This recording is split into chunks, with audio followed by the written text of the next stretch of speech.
I don't see enough talk about the American Athletic Conference. Yes, I'm well aware that University of South Florida is getting talked about, but there is some talk of Tulane.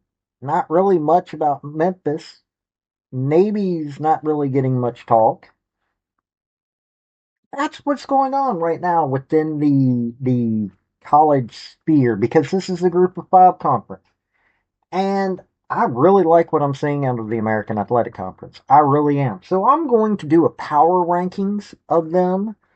Um, we're going to start with the worst, going up to the best.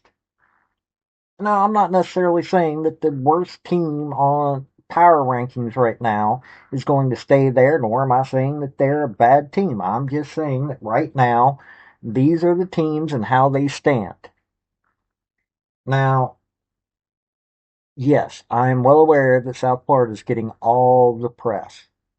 But I'm not just going to cover South Florida. I'm going to cover all of them. So stick around. We're going to cover the AAC Power Rankings. Also hit like and subscribe if you love you some college football and also love you some group of five football. Here we go. Hey folks, this is Paul with Redneck Sports. I want to thank you for viewing my video, and I want to give you one thought process.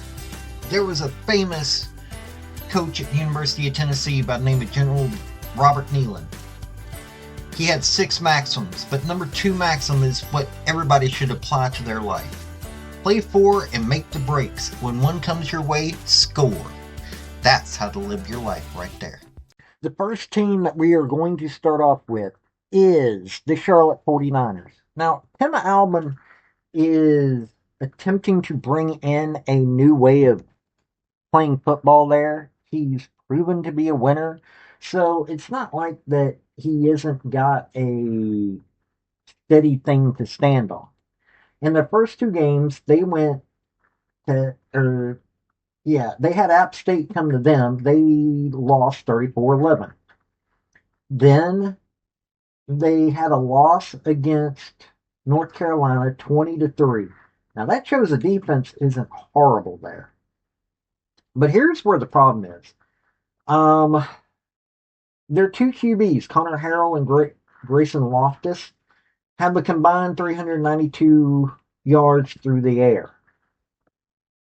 Connor Harrell is 30 of 53, so 56.6%. And Grayson Loftus is 8 of 13, 61.5%. They've combined for one thrown touchdown and 3 interceptions. And mind you, Connor Harrell's only been sacked once and Grayson Loftus hasn't been sacked. On the ground, they've only got 97 yards rushing. So they've got 392 yards through the air, 97 yards rushing. This is after 2 games. They have no TDs by rushing. They have one TD that was done by EJ Mason. And in receiving, you're talking about, okay, Gavin Nicholas has got 131 yards receiving. He's got long at 20. He's got 12 receptions. He's averaging 10.9 yards, so almost 11 yards. But he's got more yards than all the running backs, the QBs. David Nicholas has also rushed once for -2 yards. When you look at their defense, uh, they've got 1 sack on the year. Heard that right. 1 sack. Now, they do have 153 tackles total. That's not a bad thing. They've got 5 passes deflected, no interceptions, 1 forced fumble, and 1 fumble recovery. That is the Charlotte 49ers. Now, I know Tim Albin is used to winning, but it does not look like he is going to get there this year. Now, the next to bottom, is the Tulsa Golden Hurricanes. Now, they have won a game. It was against FCS Abilene Christian. They went 35 and, or that game was 35-7. Uh, and Abilene Christian they went 9-5 last year, made it to a playoff game against North Dakota State. So Abilene Christian isn't a joke. So them being able to get 35 on that team is not bad. Then they went to New Mexico State, lost 21-14.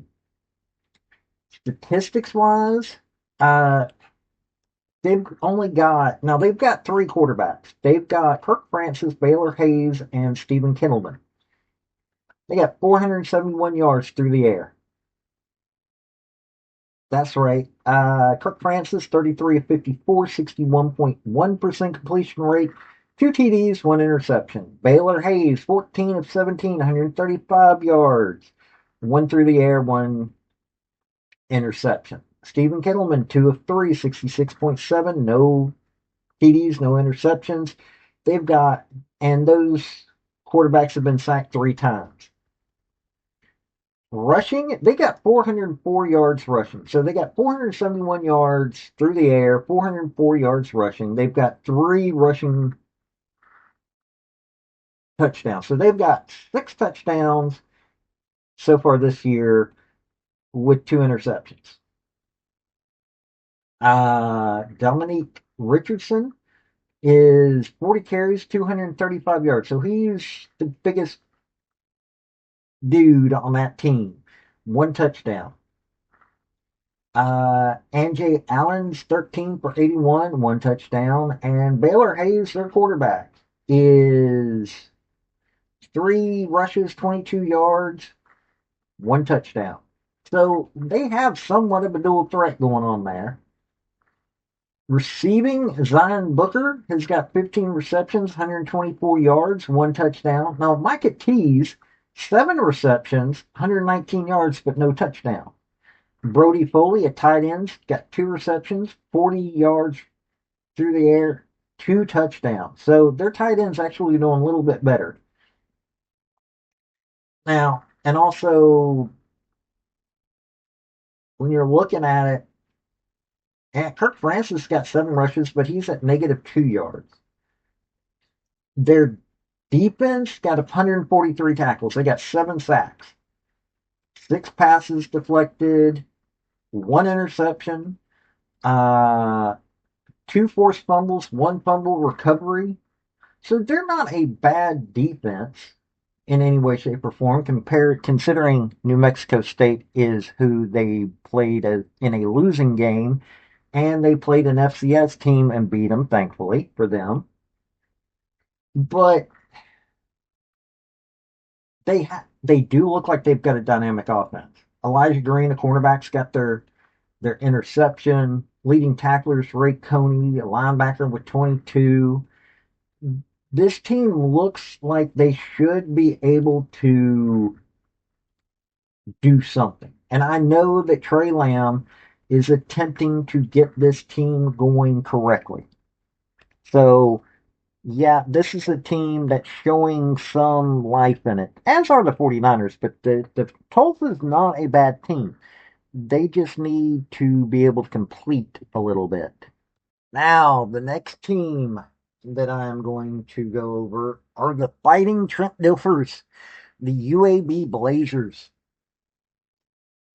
Now, they got into a shootout with FCS Alabama State. Alabama State, I'm going to do a quick look here. They went 7-5 last year. So this is not exactly a team you should be getting into a shootout with.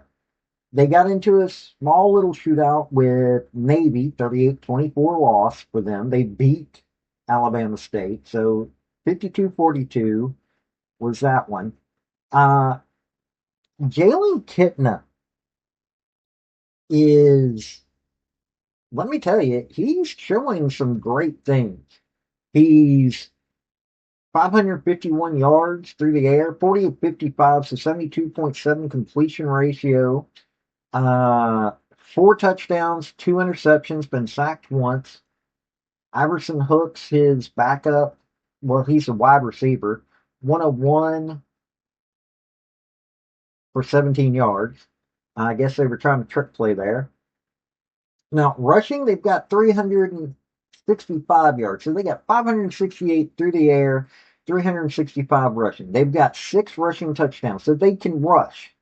Javon Jackson's 32 of 232. Hey, they've got some players. 3 touchdowns, even. That's even better. So Solomon Beebe, he's got 14 rushes, 64 yards, 2 touchdowns. Isaiah Jacobs, 13 of 58, 1 touchdown. And even Jalen Kitna's got is 3 of 11, no touchdowns though. Receiving, Corey Milner is the leading receiver, 11 for 198, got 2 touchdowns. Now Iverson Hooks though, not that far behind, 11 for 145, 2 touchdowns. So primarily a rushing team, but they do have 4 with that 6 touchdowns, but 4 touchdowns through the air. Now, when you take a look at their defense, 142 tackles total. They've sacked quarterback twice. 2 passes deflected, 1 forced fumble, and 1 fumble recovery. No interceptions. They push with sacks, which 2. They've got 10. They forced the opposing team back 10 yards.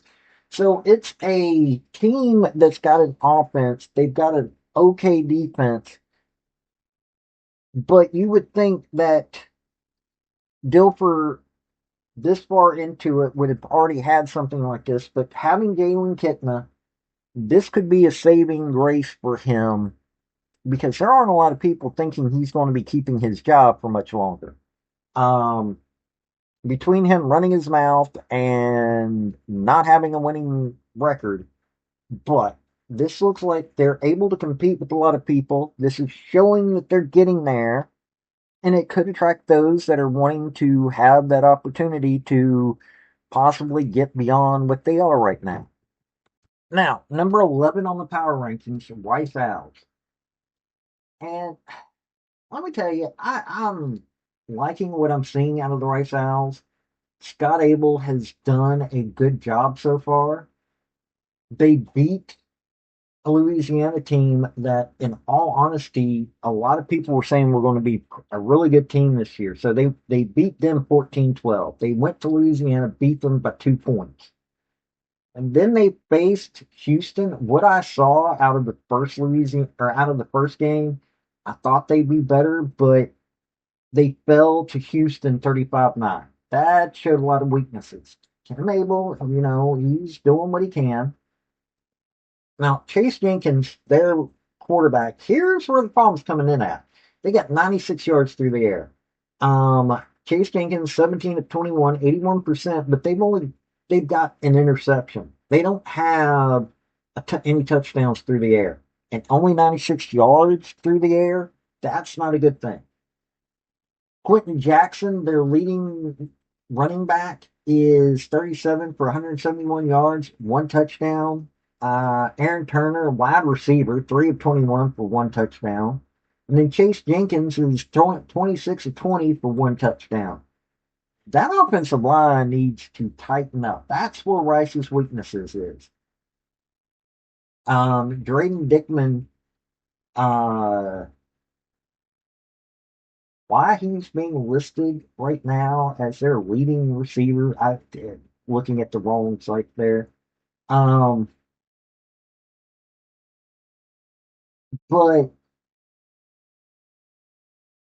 this is a team that needs to get their acting gear. They're showing some promise, but their quarterback play is showing their offensive line is nothing right now. Now on the defense, they've got 116 or 117 tackles, 6 sacks, 7 passes deflected, 1 interception, 1 forced fumble, 1 fumble recovery. Now I'm going to say this: what they've shown this year, yeah, they're showing better than UAB, Tulsa, and Charlotte. but they are not that far away from being falling down on the power rankings list. This offense has to get going. What they did against Houston was bad, but UAB and, when you're looking at it, Charlotte's not won a game yet. They haven't shown that they can get it. Tulsa is 1-1, and they're showing that they can throw the ball. That what they're doing there is working. UAB, hey, they're looking like they're getting something. But Rice right now, Rice has at least got to win against the team they shouldn't have beat. But yeah, you're probably going to see them fall down the power rankings list right now. Number 10 on this list is the Florida Atlantic Owls. Yes, there are a lot of owls in the American. Zach Kitley's got this team doing somewhat decent. They went to Maryland and they weren't embarrassed. Their defense did halfway decent. They went 39. They lost 39-7. Then they beat Florida A&M, an FCS team. 56-14. That's a good thing. Their defense still showing. Through the air, in all honesty, I think they've got a pretty good offense coming in. 637 yards through the air. Caden Beltcamp, their quarterback, 57 of 88, 64.8% completion rate, 537 yards is how many he's contributed. He's got 6 touchdowns through the air, but 4 interceptions, and he's been sacked 4 times. Zach Gibson, 7 of 15, 46.7 completion rate, 2 interceptions, no TDs. Then you got Jordan Magwood, Michael Valentino, and Carson Freever. They're rushing. Jamari Sands, 19 for 127 yards, no touchdowns though. Caden Shields Dutton has got 11 carries, 60 yards, 1 touchdown. So they've only got 1 touchdown rushing. They've got 270 yards rushing total. So even though they got 637 through the air, they're barely denting it when it comes to rushing. Now their leading receiver is Easton Messer. 19 receptions, 149 yards, no touchdowns though. Long of 30. So he's able to do things. Assad Wazim, he's got 8 receptions, 125 yards, 3 touchdowns. Dominique Henry, 6 catches, 68 yards, 2 touchdowns. Jason Platt, 5 catches, 56 yards, 1 touchdown. So they're able to get around. Easton Messer is doing a lot of work for him, as is Jamari Sands, but they're just not getting it in the end zone. So that's showing that they're working. They got 124 tackles, 2 sacks, 11 passes deflected. So they're getting in there and deflecting passes. They got 1 forced fumble, no interceptions though. They're able to get their hands on the ball, but they're not able to catch it. They're able, 2 sacks. Their defense is, it's an okay defense. They're doing what they need to do to a certain degree. Leon Hart's got 13 tackles, 1 sack, 32 yards. He actually got 32 yards on 1 sack, and he forced a fumble. So he's doing a lot of work. In all honesty, and there's a lot of people that are getting around or that are deflecting passes, but this is they can't get into the end zone. That's their biggest problem right now. That's their biggest headache right this minute. They can't get into the end zone. Zach Kitley's got to get this team headed to that end zone a little bit better. That's the biggest headache with them. Now, the number 9 team, number 9 team on this list is the North Texas Mean Green. They beat Western Michigan. They went to Western Michigan, beat them 33-30. They beat FCS Lamar 51-0. So they're showing some good signs. And low key, in all honesty, if you aren't paying attention to the North Texas Mean Green, you're missing something. Drew Mestamaker, 42-65, 563 yards through the air. He's got 5 tackles, no interceptions. Think about that for a minute. Five tackles, 5 TDs, no interceptions. Mackenzie Gill, leading rusher, 22 carries, 103 yards, 2 touchdowns. Kiefer Sibley, 13 for 76, 2 touchdowns. Drew Westamaker, 10 carries, 54 yards, 1 touchdown. So they got 5 rushing touchdowns. Wyatt Young, their leading receiver, 8 for 156, 2 touchdowns. Cameron Dorner, not far behind, 9 catches, 117 yards, 2 touchdowns. And you've got Trey Williams, a tight end, 4 catches, 32 yards, 1 touchdown. When you're looking at their defense, 127 tackles, 4 sacks though, 1 pass deflected, 1 interception, 1 forced fumble, 1 fumble recovery. It's a team that's doing what it's needing to do. It's, they are what they are. And in all honesty, like I said, if you're not watching them, let me tell you something, you're missing out. Eric Morris has got this team humming. You're going to see far more of what they're going to be able to do really soon. They've got they've got Washington State coming to them. Then they've got Army, South Alabama, South Florida. So we're going to see how they move within the power conference or power divide of the conference. I think North Texas is low key going to be able to compete for the championship. I'm not saying that they'll get to the game, but I think they're going to be in talks for quite a bit of the year, depending on how they do in the next few weeks. I really do think that. A team that has been showing some good football skills so far this year. Now, mind you, not against the greatest teams. Casey Keeler's Temple Owls, they beat UMass 42-10. That's not unimpressive. Howard, 55-7. That's not unimpressive. Now, mind you, they've got Oklahoma coming to them. This is a team that's got a tough schedule. Their next couple of weeks, they've got Oklahoma and Georgia Tech. They've also got to face East Carolina, Navy, Tulane, North Texas. So, Evan Simon, their quarterback, has got 422 yards. Now they got 507 yards through the air total, with counting in Giovanni McCoy, their backup.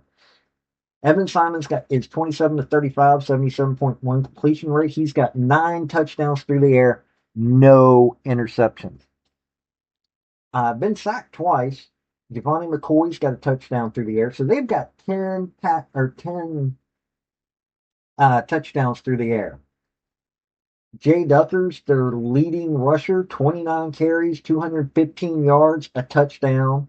Hunter Smith, 11 for 91, 1 touchdown. Perez Worthy, 10 for 65, 1 touchdown. They've only got the 3 rushing touchdowns, but they're getting some yardage. I mean, they've got 520 yards rushing. Giovanni McCoy has got 31 yards rushing. Evan Smith, 55. Now, receiving, this is a wild one. Peter Clark, 6 receptions, 119 yards, 2 touchdowns. Jojo Bermudez, 8 catches, 111 yards, 1 touchdown. Terez Worthy, 4 for 61, 1 touchdown. IJ Holloway, 3 for 55, 2 touchdowns. Colin Chase, 4 for 43, 1 touchdown. Ryder Coos, 4 for 18, 2 touchdowns. Jonquez Smith, 1 for 12, touchdown. Yeah, they've got a pretty spread out offense, Casey Keeler's got this offense humming.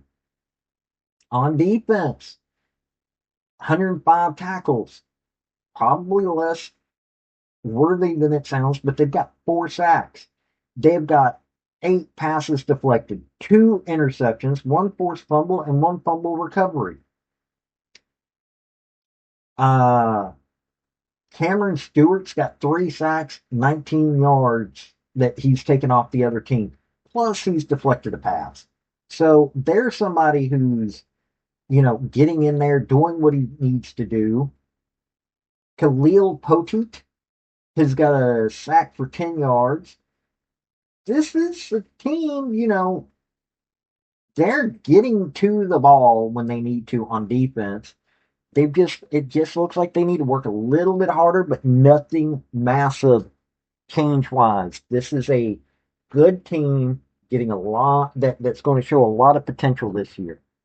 Now, a team that I thought would be much better this year, or could have been much worse, is sitting around the middle right now. Army Black Knights. Army West Point had they had Tarleton State come into them, an FCS team. They lost 30-27 in overtime. Then they went to Kansas State and beat them 24-21. This is an up and down team this year. The quarterback, Dwayne Coleman. Now, mind you, they've got 226 through the air. Dwayne Coleman, 7-12, 58.3%, 2 interceptions. Cale Helms, 8-15, he's got a touchdown. Now, none of them been sacked. Cale Helms, leading rusher, 49 carries, 161 yards, 3 touchdowns. Dwayne Coleman is leading with 24 carries, 100 yards, and 1 touchdown. Hayden Reed, 24 for 98 and 1 touchdown. So they've got 5 touchdowns on the ground. Now, Noah Short, a wide receiver, has got 21 carries, 104 yards as a receiver. Through the air, they've only got the 1 touchdown, which was Brady Anderson. 4 catches, 99 yards, 1 touchdown. Their offense is not showing the same kind of dynamic ability that they did last year. 517 yards rushing, 226 through the air. Just not showing a lot of ability there. I mean, they're showing that they can do it, but they're just not able to get it done when it counts. Except against K-State. Maybe that Tarleton State loss woke them up. But they got 103 tackles. They've sacked the opposing team's quarterback once. They got 9 passes deflected, 1 interception, 1 forced fumble. Didn't recover it. It's a Army team. I mean, it's not like Army is horrible. Jeff Monken has got a good program going there. It's not guaranteed you're going to win every year. You take a look at the talent that you're getting into a military academy. Not a guarantee every year. But that's not to say that Dwayne Coleman is not the right person for the job. Just got to get a little bit comfortable there. I think that's all it is. He's got to get comfortable. 2 interceptions, not a good thing. Cale Helms at least has got that 1, but I think it's just, hey, they got to get comfortable. Now, UTSA Roadrunners have not won a game this year. Jeff Traylor, I am certain, is not happy about that. But he went to Texas A&M. 42-24 is not something that you need to be worried, or is not something that you need to believe is a bad sign for the program. Then they had Texas State come to them, 43-36 shootout. That one could have gone either way. It really could have. Now, they'll probably have a win this week. Owen McCown, 42-75, 56% completion rate. He's got 2 touchdowns, no interceptions, been sacked twice. Brandon Tennyson, 2 of 2, so he's at 100%, and he's got a touchdown with QB2. Robert Henry, their leading rusher, 33 of 336, got 4 touchdowns. Marion Peterson, 8 for 27, 1 touchdown. Now, they got a few others that have done some things. Owen McCallum's rushed 9 times, 47 yards. So he's able to get some space there. Leading receiver is Devin McEwen. 11 receptions, 116 yards, but no touchdowns. AJ Wilson's got 2 for 52 and a touchdown. DJ Allen, 3 of 24 and a touchdown. And Robert Henry, a running back, 7 of 12 for 1 yard, or for 1 touchdown. They're just having a little bit of bad luck on it. Jeff Trailers, I know, has got to be working on getting this. Now, defensively, they got 112 tackles, only 1 sack, which is not a good thing. They've got to get their guys in there. They got 6 passes deflected, 1 interception, sorry. They're doing the work. They're just needing a little bit more, is what it looks like. It looks like Trailers got a good team, just not able to get over that hump. Now, mind you, Incarnate Words this week, then they got then they're going to Colorado State. They don't have an easy schedule. Plus, they face East Carolina, South Florida, Tulane, North Texas. Yeah, this is a rough schedule. I don't see them getting a lot of wins. I'm not even sure if they're going to be able to make it to a bowl game, but it's not that they're not a good team.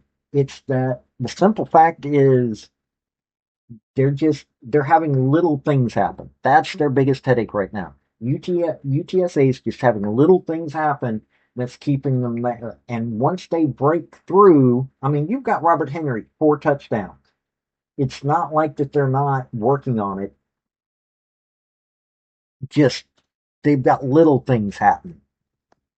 Now, I'm going to say this.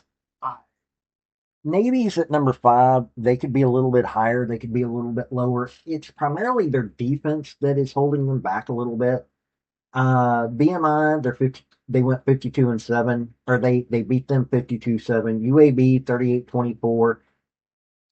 This offense is very dynamic. Their defense is just a little this year compared to what Ryan Newberry normally has. Blake Horvath, who I think low-key should be in the talks for the Heisman, but won't be, already got 234 yards through the air, sorry.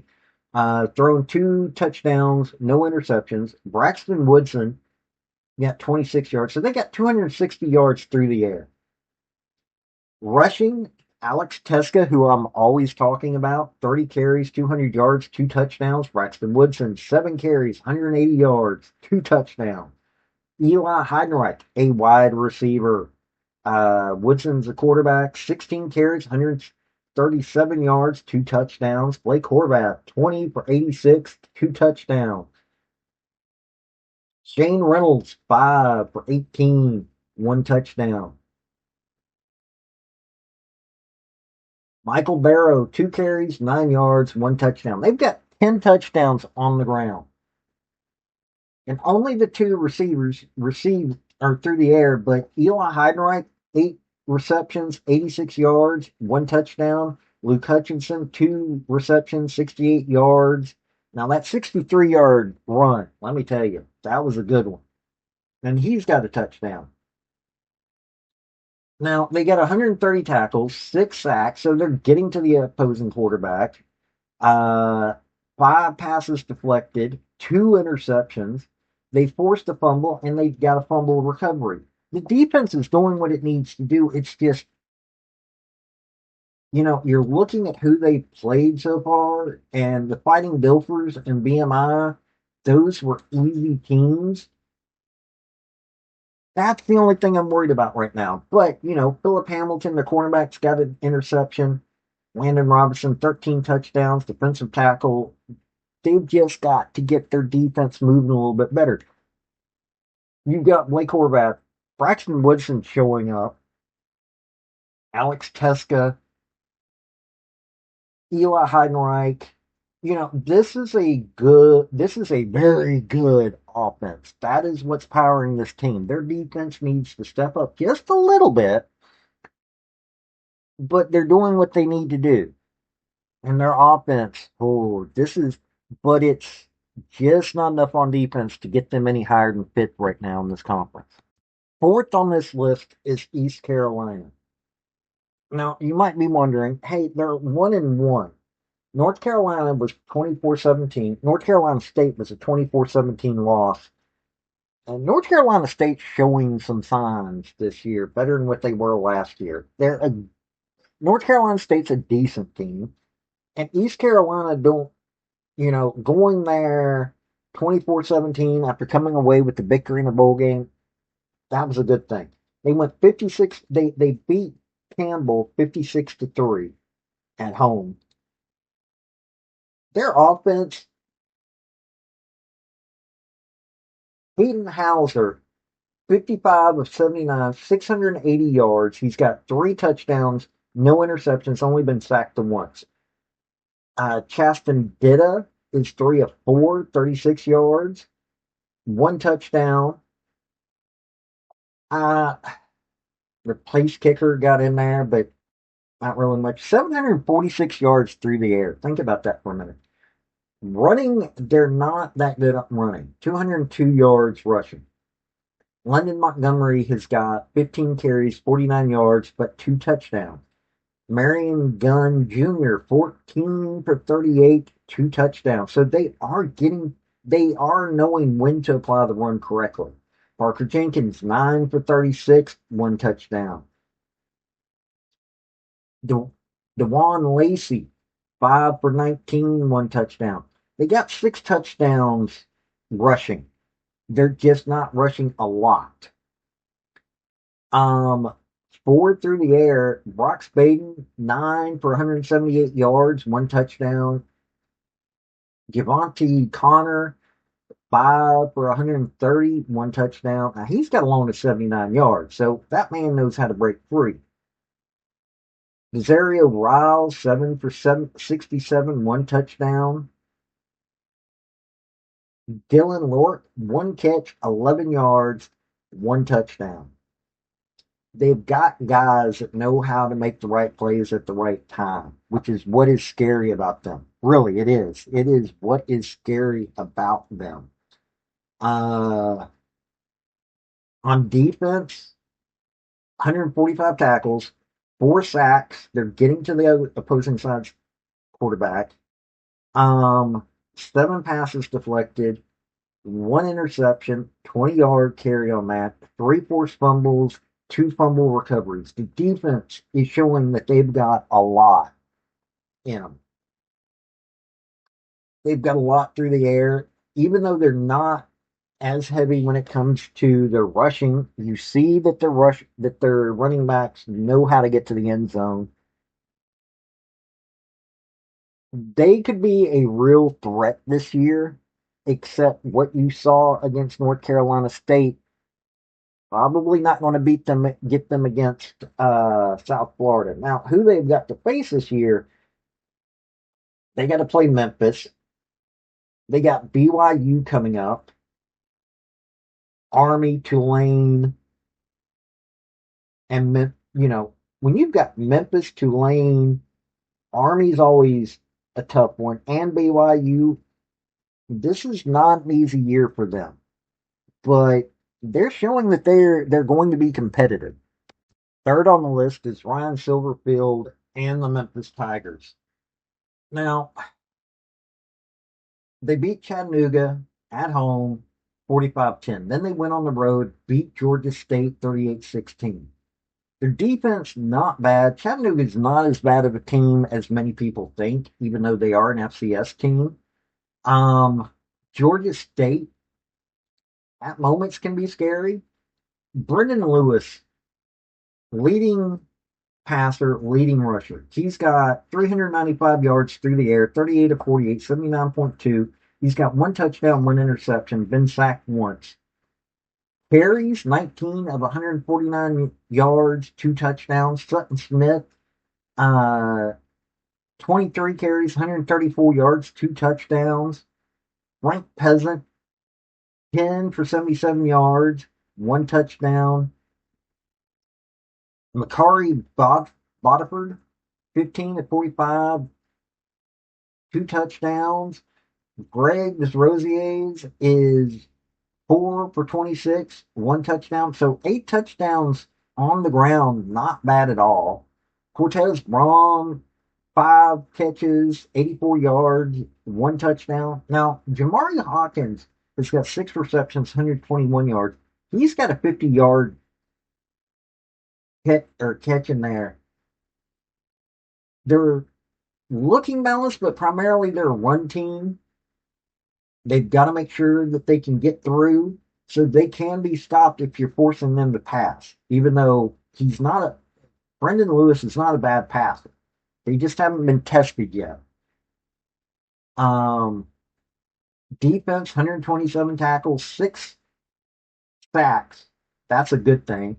They got 3 interceptions, 2 of which they've returned for touchdowns, deflected 4 passes, so 1 forced fumble. You're looking at an offense and defense that is really balanced. This is what you were expecting. Ryan Silverfield has got this Memphis Tigers team scary.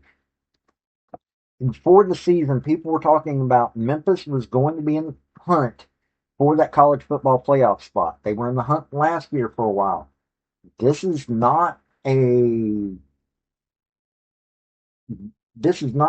that you have to or that you can overlook no matter who you are. Now they've got Troy coming to them. Then they're going to Arkansas. Then they've got some of the weaker ones, but then they've got South Florida, Tulane, Navy, East Carolina. They've had a somewhat easy season so far, but they've got some really tough games coming up. Now, the Arkansas game is the one that is going to be the most interesting. But yeah, this is not a Memphis team that you overlook. Now, Tulane Green Wave, number 2 team in the AAC, they beat Northwestern. Northwestern said you're not going to be able to honor the Katrina victims. They beat them at Northwestern 23-3. So they go into a Big Ten school and beat them badly. Then they win at South Alabama 33-31, which is not an easy task. South Alabama is a weird team. Some weeks they can get way up there. They're just an odd team. You don't know which one you're going to get, so you've got to plan for anything. Jake Retzlaff, 31 of 55, 277 yards through the air. Now, mind you, they've got 317 through the air total. But Jake Retzlaff, 56.4% through 2 touchdowns, been sacked twice, no interceptions. He's a leading rusher, 23 for 177 yards, 2 touchdowns rushing. Zavari Mobley, 16 for 100 yards, 2 touchdowns. They've got 4 touchdowns running.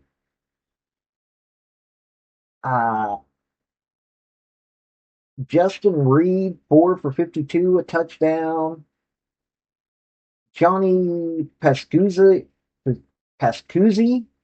3 for 23, 1 touchdown. Now, mind you, Amari Hayes has got 9 receptions, 74 yards, but he's not got a touchdown.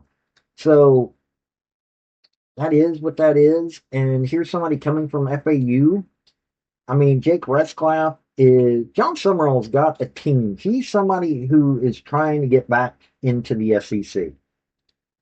And Jake Retzlaff came from BYU, so he knows how to play good football. Now, on the defense, 124 tackles, 4 sacks, 7 passes deflected, 4 interceptions. None of them went back for TD on defensive side. 4 forced fumbles, 3 fumble recoveries, and they've got 32 yards from there. They pushed back the opposing team 32 yards with their sacks. And, you know, defense is looking really good. This is looking like a John Summerall team, other than the fact that they aren't heavy on their defense, or they aren't scoring really heavy right now, which is probably going to be a little bit more of a problem than they think going through the rest of their schedule. I mean, you look at Tulane has got Duke, which is beatable by them. They aren't going to beat Ole Miss the way that they're playing. Then they've also got Memphis. It's not the worst schedule in the AAC, which could get them back to, because they've got such an easy schedule in the AAC. They'll probably get back into the conference championship unless they can't score. That's their biggest problem. East Carolina and Memphis are their toughest games in the conference. But Ole Miss, Duke, those aren't going to necessarily be easy games. Now, the number one team in the AAC, power ranking, all of it. South Florida Bulls. Boise State at home, 34-7. They just smacked down a college football playoff team, a team that everybody was saying was going back this year. Then they go to the Swamp, beat them 18-16 because Billy Napier can't coach his way out of a paper bag half the time. Alex Golesh has got this team scary. Byron Brown, if you aren't hearing this guy's name, you should be listening to it. 473 yards through the air, 109 yards rushing. They got 518 yards through the air because their backup quarterback, Lachlan Hewlett, got 45 yards. They've got 2 passing touchdowns, no interceptions. And mind you, Byron Brown's been sacked 5 times. 31 for 109 for Byron Brown on the ground, 2 touchdowns. Octavius Norton, 13 for 39 touchdowns. So they've only got 3 rushing and 2 through the air. 2 of them, Keshawn Singleton, or both the touchdowns came from Keshawn Singleton, 7 for 168 yards. Now, when it comes to defense, this is where the numbers really do show something. 162 tackles for this team. Now, they've only sacked the opposing quarterback twice. Considering who they were going up against, that's a shock. Or that's not a shock. 7 passes deflected, 1 interception. They forced 2 fumbles and recovered 3 fumbles. They're dynamic enough that you don't know who it's going to because they've got several people that can rush. Even though Byron Brown is the one that they're all focusing on. Kaz Nimrod is somebody, 6 receptions, 120 yards. He's got a long of 55. Keshawn Singleton's got a long of 66. I'm just waiting for Kaz Nimrod to break out. Kaz Nimrod is somebody that I've watched for a long time. He was at University of Tennessee. Not surprising that if he was going to leave Tennessee, he would go to South Florida. But this schedule, you've got Miami, South Carolina State. Yeah. They've also got to play Memphis, Navy, and North Texas. And past that,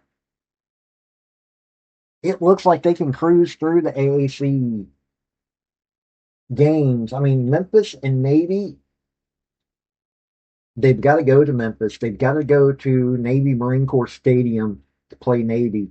That's their 2 scariest in conference. But then they've got North Texas. They're going to North Texas. That's the only headache. Their 3 worst games in conference, they've got to go there. They've got to go to those teams. Florida Atlantic, I think, is going to be an interesting game, but I don't think that they've got a problem with the Owls. UTSA, they've just got to outdo them, and that defense has got to stay going. UAB is what it is. Rice is what they are. Honestly, this is a college football team, or college football playoff team. and I like it.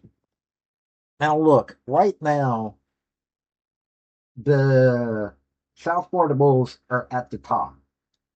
End of story. South Florida Bulls are at the top of the power rankings. Now, you can, a few of the choices, like I was looking at some of the things via ESPN, but it wasn't that I disagree with what ESPN has to say. I agree with ESPN on what the power rankings are right now. Um, yeah, I think maybe and East Carolina could flip, but North Navy's not played anybody enough for me to go, yeah, maybe I do need to flip them. AAC, in my opinion, this year is going to be the year for the AAC. Mountain West is normally the ones that get all the good press and everything. But you saw one of the best teams in the Mountain West. What they came in and got badly beaten by the best in the AAC. I think this is a year for the AAC to get paid attention to, and I am glad that it's this year. There's several good teams. Right now, John Summerall's trying to get back into the SEC, and Tulane is showing that, hey, that people are going to be paying attention to them. Memphis Tigers, Ryan Silverfield has got them playing at a high level. East Carolina doing a little bit of a surprise for me. I will admit it. East Carolina's been a little bit of a surprise for me. Maybe midshipmen, not so much. I thought they'd be higher up, but this is still early in the season. Army, I don't even know what to think about them. North Texas is doing some good. Florida Atlantic, I'm surprised at. So I'm also surprised with UAB.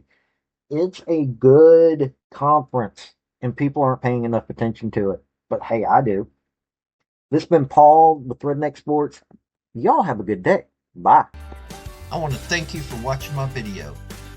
And if you like what you saw, like, subscribe, and comment. Y'all have a good day now.